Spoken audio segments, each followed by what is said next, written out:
ये आकाशवाणी है।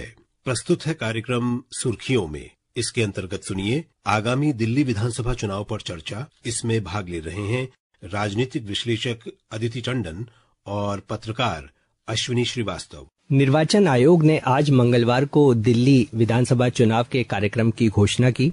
मुख्य निर्वाचन आयुक्त राजीव कुमार ने आज दिल्ली में पत्रकार वार्ता को संबोधित किया। आइए सुनते हैं उन्होंने दिल्ली चुनाव के बारे में क्या कहा। It's a single phase election. Date of notification will be 10th of January, Friday. Last date of making nomination will be 17th of January. Scrutiny on 18th of January. Withdrawal 20th. Date of poll is 5th and counting is 8th. And 5th again we have very deliberately kept Wednesday. क्योंकि हम सोचते हैं सब दिल्ली वाले vote करें। दिल्ली की 70 विधानसभा सीटों पर एक ही चरण में 5 फरवरी को चुनाव होगा। वोटों की गिनती 8 फरवरी को होगी। अदिति जी, क्या मुद्दे हैं इस बार दिल्ली चुनाव में? सबसे बड़ा मुद्दा तो यही रहेगा कि अरविंद केजरीवाल जो रूलिंग पार्टी के अध्यक्ष हैं, आम आदमी पार्टी का ये तीसरा टर्म है। तो एक तरह से समझेंगे कि 3 टर्म की एंटी इनकम्बेंसी का मुद्दा आम आदमी पार्टी के खिलाफ एक मेजर मुद्दा रहेगा। जो उनका मेन कंटेंडर पार्टीज हैं, जैसे भाजपा लड़ रही है और कांग्रेस लड़ रही है, वो यही मुद्दा लेके लोगों के पास जाएंगे कि इनके 10 साल हो चुके हैं पावर के, 2015, फिर उसके बाद 2020 में, और उससे पहले 2013 में 49 डेज की जो सरकार चलाई थी अरविंद केजरीवाल ने रिजाइन करने से पहले।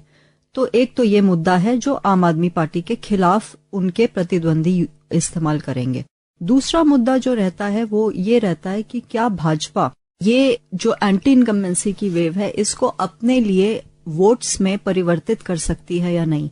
क्योंकि भाजपा ने दिल्ली में अभी तक स्ट्रगल किया है, हालांकि बाकी प्रदेशों में अच्छी फाइट में रहते हैं ये। कांग्रेस का भी प्रदर्शन दिल्ली में बहुत ही बुरा रहा है। पिछली बार तो उनके तमाम कैंडिडेट्स के डिपॉजिट्स भी खत्म हो गए थे। तो हर पार्टी के लिए स्टेक्स बहुत हाई हैं, लेकिन सबसे ज्यादा जो स्टेक हाई है वो इस वक्त अरविंद केजरीवाल के लिए है। क्योंकि हम सब जानते हैं कि दिल्ली एक्साइज कैंप में वो बेल पर बाहर हैं। उन्होंने मुख्यमंत्री के पद से इस्तीफा दिया था, आतिशी को मुख्यमंत्री बनाया था और ये घोषणा की थी कि मैं अब मुख्यमंत्री बनके तभी लौटूंगा अगर मुझे लोग दिल्ली के इलेक्ट करके लाएंगे। तो लार्जर मुद्दे ये हैं और बाकी मुद्दे तो हैं ही जो शहर से रिलेटेड और लोगों से रिलेटेड मुद्दे हैं। जी, आपने करप्शन की बात की। ये जो आम आदमी पार्टी है इसका बर्थ भी अन्ना हजारे द्वारा जब चलाया गया था एंटी करप्शन कैंपेन, उसके दौरान हुआ। तब से पार्टी ने अपने आप को एक साफ सुथरी पॉलिटिकल पार्टी बताते हुए ही अपना पॉलिटिकल जर्नी स्टार्ट की है। इस बीच जो आपके जो इतने नेता हैं उन लोगों के खिलाफ जो करप्शन के एलिगेशन लगे और जिसके कारण कई लोग जेल में गए, कुछ लोग बेल में बाहर भी आए, आपको लगता है कि इस बार चुनाव या वोट डालते समय जनता इन मुद्दों पर ध्यान देगी और इन सब पर भी उनको इसका असर देखने को मिलेगा? भ्रष्टाचार एक बहुत बड़ा मुद्दा है और जो राजनीतिक भ्रष्टाचार है वो बहुत देर से चर्चा में है। प्रधानमंत्री ने अपनी बहुत सारे भाषणों में कहा है कि भ्रष्टाचार का एक्सेप्टेंस जिसको कहते हैं वो खत्म होनी चाहिए और हमें इसके खिलाफ एक कैंपेन चलाना चाहिए। आम आदमी पार्टी, आपने जैसा कि ठीक कहा कि कट्टर ईमानदार पार्टी अपने आप को बताती रही। अरविंद केजरीवाल जी का अपना ये स्लोगन है कि हम कट्टर ईमानदार पार्टी हैं और इनका तो पूरा का पूरा जन्म ही आपने कहा कि एंटी करप्शन मूवमेंट से हुआ। ये जन लोकपाल बिल लाने के लिए संघर्ष करते रहे। उसके बाद इन्होंने अपनी पहली जब मुख्यमंत्री पद से इस्तीफा भी इसी बात पे दिया था कि जन लोकपाल बिल हमको लागू नहीं करने दे रही कांग्रेस पार्टी और बीजेपी, आपको याद होगा 2013 में। तो ऐसी पार्टी जिसका जन्म एंटी करप्शन से हुआ हो और उसके तमाम नेता अगर बेल पर बाहर हों, दिल्ली का जो एक्साइज शराब का घोटाला है उस मामले में, हालांकि घोटाला अभी कोर्ट में है और अभी ये ट्रायल स्टेज वगैरह चल रहा है, अभी कुछ प्रूव नहीं हुआ है और ये ओनस आम आदमी पार्टी पर है कि वो लोगों को कितना कन्विंस कर पाते हैं कि ये विच हंट है। क्योंकि ये तो यही कहते हैं ना कि जितनी भी जांच एजेंसीज हैं वो पॉलिटिकल प्रतिद्वंदी जो हैं भाजपा के उनके पीछे लगी हुई हैं। ये एक बैटल परसेप्शन का है अब कि कौन अपनी बात को मनवाने में सक्षम और कामयाब रहता है। भाजपा यही कहेगी कि ये एक भ्रष्ट पार्टी है और आम आदमी पार्टी कहेगा कि हमको गलत टारगेट किया जा रहा है। तो अब किसकी बात जनता मानती है ये तो जनता ही बताएगी। जी, आपने राजनीतिक मुद्दों के बारे में बताया, इसके साथ साथ कुछ जनहित से भी जुड़े मुद्दे हैं, जैसे कि कचरे की जो समस्या है उससे दिल्ली के लोग जूझते नजर आ रहे हैं। एयर पॉल्यूशन आप देखें, वातावरण कितना, ठंड के समय में इनको जो वातावरण का जो लेवल है वो पूरा खराब हो जाता है। उसके साथ साथ रोड जो है, इंफ्रास्ट्रक्चर है, इसके अलावा लॉ एंड ऑर्डर की प्रॉब्लम है, जो आम आदमी पार्टी हमेशा कहती है कि जो दिल्ली पुलिस है वो हमारे पास नहीं है, केंद्र के पास है। इसको लेकर कई बार आम आदमी पार्टी और केंद्र सरकार में वाद विवाद भी होता है। आप कैसे देखते हैं इन मुद्दों को, ये कितने महत्वपूर्ण रहेंगे इस चुनावी माहौल में? ये सब मुद्दे जो जनता के स्वास्थ्य से और जनता की जिसको कहते हैं लाइफ एक्सपेक्टेंसी से जुड़े हुए मुद्दे हैं। एयर पोल्यूशन की आपने बात की, आपने गार्बेज डंप्स की बात की। 3 गार्बेज डंप्स तो हम सदियों से देख रहे हैं, कहाँ कहाँ, गाजीपुर, ओखला और भलसवा, और इनकी हाइट कम होती ही नहीं, मतलब जब से देख रहे हैं उतने के उतने ही है। तो ये एक मुद्दा होना तो चाहिए, पर क्या होगा कि नहीं ये हम कह नहीं सकते, क्योंकि देखिए ये भी कोई नए मुद्दे नहीं है। जो पोल्यूशन का मुद्दा है पुराना मुद्दा है, मतलब एटलीस्ट 1 डेकेड से 10 सालों से तो हम खुद ही देख रहे हैं कि किस तरीके से दिल्ली पूरे विश्व की सबसे दूषित कैपिटल सिटीज में से गिना जाता है। तो ये कांस्टेंट मुद्दा है। और जो इंफ्रास्ट्रक्चर का भी मुद्दा आपने बताया कि सड़कों की हालत गंभीर रहती है और बार बार सड़कें बनानी पड़ती हैं, पोल्यूशन है, हेल्थ का इशू रहता है और गार्बेज डंप्स का इशू रहता है। यमुना क्लीन नहीं हो पाई आज तक किसी से, बार बार इसका प्रॉमिस किया गया। अर्बन इश्यूज हैं और स्वास्थ्य से जुड़े मुद्दे हैं। ये मुद्दे तो होने चाहिए चुनाव में, पर समहाउ हम देखते हैं चुनाव दर चुनाव कि ये मुद्दे एक्चुअली होते नहीं है। मुद्दा कुछ और ही बन जाता है, मुद्दा इमोशन बन जाता है। कभी कोई फ्रीबीज अनाउंस कर दी किसी पार्टी ने, वो मुद्दा हो जाता है, उस पर इलेक्शन लड़ा जाता है, या कोई भावना में बह जाते हैं वोटर्स, वो मुद्दा बन जाता है। तो हमारे देश में अभी ये जो अर्बन वेलफेयर के इश्यूज हैं या अर्बन अफेयर्स के इश्यूज हैं, अभी बहुत बड़े चुनावी इश्यूज नहीं है। आप इसीलिए देखते होंगे कि कोई भी पॉलिटिकल पार्टी एयर पोल्यूशन की बात ही नहीं करती। क्या आपने सुना है कभी किसी को इस बारे में बात करते हुए? मुझे तो अभी तक नहीं सुनाई दिया। जी, तो इस बार चुनाव में मुकाबला क्या सीधे आम आदमी पार्टी और बीजेपी के बीच में है और कांग्रेस इससे बिल्कुल बाहर है, या कांग्रेस भी कुछ सीटें लाकर इसमें अपनी वापसी दर्ज करा सकती है? देखिए, कांग्रेस पार्टी के लिए ये चुनाव महत्वपूर्ण इसलिए मानूंगी मैं, क्योंकि आप जानते हैं कि पिछली बार कांग्रेस पार्टी का बहुत बुरा हाल हुआ था दिल्ली में। जीते तो एक भी सीट नहीं थे और डिपॉजिट्स लूज कर दिए थे। और देखने वाली बात यह है कि नेशनल लेवल पर कांग्रेस पार्टी और आम आदमी पार्टी, अरविंद केजरीवाल जी की जो पार्टी है, ये दोनों ही इंडिया गठबंधन का, जो कि भाजपा के खिलाफ जो गठबंधन है 26 पार्टीज का, उसका ये हिस्सा है राष्ट्रीय स्तर पर। तो अब दिल्ली में अलग क्यों लड़ रहे हैं? आप एक प्रीपोल अलायंस क्यों नहीं कर पाए? तो जनता के मन में ये विचार भी आएगा कि ये क्या है, क्या ये साथ हैं, हम साथ साथ हैं या हम अलग अलग हैं।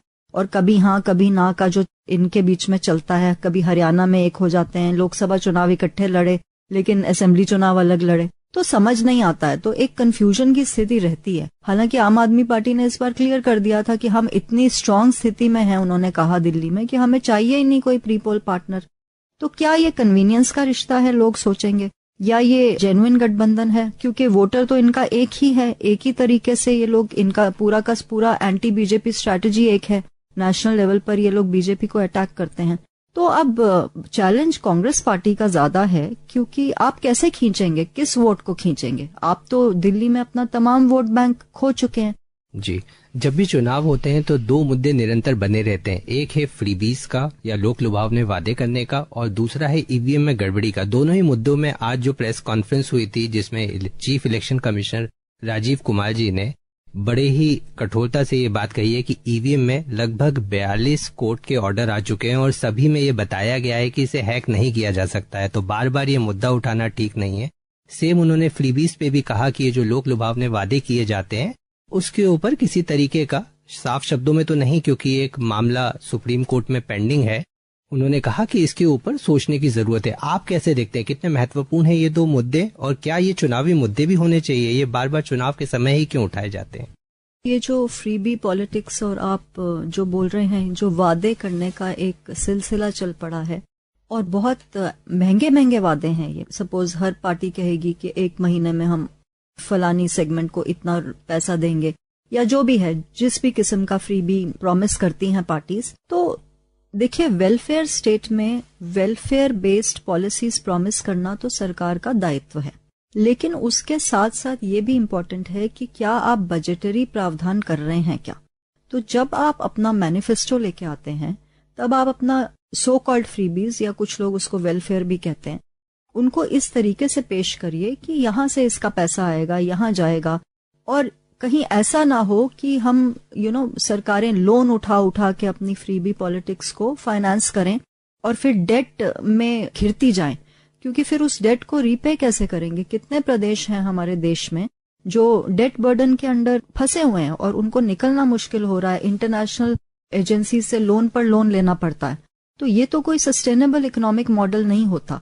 हालांकि ये जरूरी है और आपकी कॉन्स्टिट्यूशन भी कहती है कि आप वेलफेयर स्टेट के नाते लोगों के लिए काम करेंगे, ऑफ कोर्स, लेकिन उसके फाइनेंसेस की तरफ भी आपको ध्यान देना है। एज अ गवर्नमेंट आपका ये दायित्व भी है कि आप पहले सोर्सेज ऑफ इनकम जनरेट कीजिए, उसके बाद वेलफेयर प्रोमिसेस कीजिए। जी, हाल ही के चुनाव में हमने देखा है कि एक फेक न्यूज भी एक बड़ा मुद्दा आया है और सोशल मीडिया का जो दुरुपयोग हो रहा है उससे भी उसके काफी सारे दुष्परिणाम देखने को मिल रहे हैं। आपको लगता है कि दिल्ली के आने वाले चुनाव में फेक न्यूज भी एक मुद्दा रहेगा और इसके ऊपर किसी तरीके की निगरानी या एक मैकेनिज्म डिवाइस करने की जरूरत है? देखिए, फेक न्यूज बहुत ज्यादा चिंता का विषय बनता जा रहा है। इलेक्शन आफ्टर इलेक्शन हम देख रहे हैं कि हर तरह की क्लिप्स बन के सोशल मीडिया पे वायरल हो जाती हैं।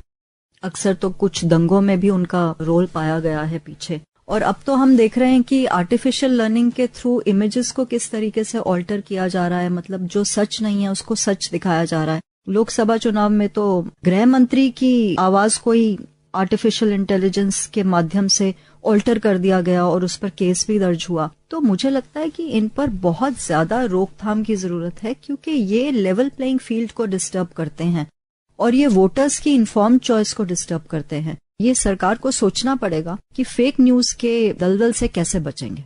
जी, जब भी चुनाव का समय आता है तब बात उठती है एक मनी पावर की भी। काफी सारे जो राजनीतिक दल हैं वो बहुत पैसा भी खर्च करते हैं। हालांकि चुनाव आयोग की इस बारे में काफी सारे दिशा निर्देश भी हैं। जितने भी प्रत्याशी हैं उनके लिए एक खर्च करने की सीमा भी बनाई गई है। उसके अलावा कई बार ये देखा जाता है कि पैसे का दुरुपयोग चुनावों में एक आम सा चलन है। आपको लगता है कि दिल्ली में भी इसकी संभावना हो सकती है और कैसे चुनाव आयोग या जो भी सरकारी एजेंसीज हैं इसको चेक या नियंत्रण में कर सकती हैं? मनी और मसल, मुझे याद है लोकसभा चुनाव के दौरान जब निर्वाचन आयोग की प्रेस कॉन्फ्रेंस हुई थी, उन्होंने 5 एम्स का जिक्र किया था और मनी सबसे पहले था, हमेशा होता है। देखिए, मनी पावर को आप कैसे रोकेंगे? आपने ये तो डिसाइड कर दिया कि पर कैंडिडेट इतना खर्च कर सकते हैं और इससे ज्यादा खर्च नहीं कर सकते, पर उस पर चेक नहीं हो पाता। और ये भी देखने वाली बात है कि हर पार्टी के पास तो इतना पैसा होता नहीं कि वो अपने कैंडिडेट को दे और उस माध्यम से लड़े। बहुत सारी छोटी पार्टीज होती हैं जिनके पास पैसा ही नहीं होता। बल्कि ये तो डेमोक्रेसी में एक डिसएडवांटेज ही है। सपोज कोई चुनाव लड़ना चाहे और एक हम्बल बैकग्राउंड से आता हो, वो तो लड़ ही नहीं सकता, क्योंकि मनी पावर ही इतना बड़ा रोल प्ले करती है कि आप सोच ही नहीं सकते। करोड़ों का खर्चा एक इलेक्शन पे होता है। जी, दिल्ली में लगभग 1.5 करोड़ से ज्यादा वोटर्स हैं और जिनमें से 2 लाख वोटर इस बार फर्स्ट टाइम वोटर हैं और महिला वोटर की भी संख्या इस बार काफी ज्यादा है। लगभग 72 लाख के लगभग उनकी संख्या बताई जाती है। आपको लगता है कि इनका वोटिंग पैटर्न दिल्ली चुनाव में निर्णायक रहेगा? महिला तो एक वोटिंग कॉन्स्टिट्यूएंसी बनके क्लियरली उभर रही हैं। हर चुनाव के बाद हम देख रहे हैं। पहले मध्य प्रदेश में लाडली बहन योजना के माध्यम से भाजपा को फायदा हुआ, क्योंकि वो पहला एक्सपेरिमेंट था देश में जिसमें डायरेक्ट बेनिफिट ट्रांसफर महिला के नाम किया गया। बहुत अच्छी तादाद में ये लोग जीत के आए भाजपा। सिमिलरली फिर महाराष्ट्र में हमने देखा, अभी दिल्ली में आम आदमी पार्टी ने भी कुछ वादे किए हैं महिलाओं के लिए। अब ये देखना होगा कि महिलाएं उनकी बातों में आते हैं या किसी और तरीके से वोट करते हैं। पर बिल्कुल सही कह रहे हैं आप कि एक वोटिंग सेगमेंट के तहत वो लोग उभर रहे हैं और फर्स्ट टाइम वोटर्स भी बहुत इंपॉर्टेंट हैं। अदिति जी, आपने दिल्ली चुनाव से जुड़े तमाम मुद्दों पे बड़ी विस्तार से चर्चा की। उम्मीद करते हैं कि दिल्ली के वोटर्स 5 फरवरी को ज्यादा से ज्यादा संख्या में आके वोट करेंगे। हमसे बात करने के लिए बहुत बहुत धन्यवाद। धन्यवाद। अभी आप सुन रहे थे आगामी दिल्ली विधानसभा चुनाव पर चर्चा। इसमें भाग ले रहे थे राजनीतिक विश्लेषक अदिति टंडन और पत्रकार अश्विनी श्रीवास्तव। ये कार्यक्रम आकाशवाणी के समाचार सेवा प्रभाग द्वारा प्रस्तुत किया गया।